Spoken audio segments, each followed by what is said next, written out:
To best understand how we work with lime, we need to examine the lime cycle. This is the process from quarrying raw materials to your finished work. The raw materials are mainly chalk or limestone, also known as calcium carbonate. After quarrying, the stone is burned to make quicklime. This process drives off all the gases, most importantly carbon dioxide. Next, we join the quicklime with water in a process we call slaking. We've all heard of the term slaking your thirst. Well, this is where it comes from. I believe the slaking process is where much of today's confusion begins. This is because the slaking process delivers three different products, each with the same chemical name. We have hydrated lime, hydraulic lime, and the original our ancestors used, which is lime putty. Hydrated lime is a fine white powder. Some say it can be rehydrated by soaking in water. I disagree. The problem being that when it's produced they don't date it, so it can be out of date or ineffectual by the time you come to use it. And therefore in our view it's just a modern but not very successful substitute for the real thing.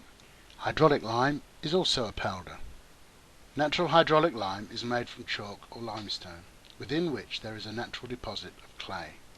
When this stone is burned to create quicklime, the heat creates within the clay a degree of chemical set, as in, but not necessarily as strong, as Portland cement. There are three classifications of natural hydraulic lime: NHL2, NHL 3.5 and NHL 5. These classifications depend on the hardness of the finished product. NHL 5 being as hard, for instance, as a weak cement mix. Hydraulic lime is also a modern lime. It's popular because it sets chemically as well as through carbonation. However, the chemical set comes at a little cost. This is both the hardest and the least porous of all three limes that you're likely to come across. Lime putty is slaked with much more water than either hydraulic or hydrated lime, which means that it has what we call free water.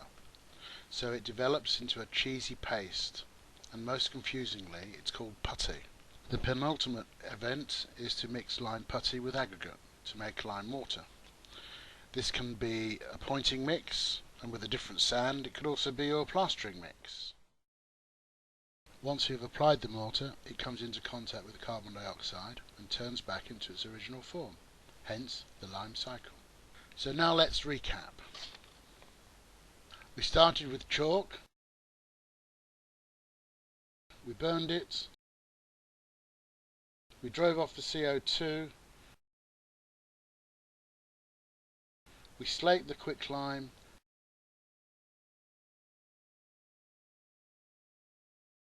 we mixed the putty and the sand, applied the mortar, which absorbed the CO2 to make it set.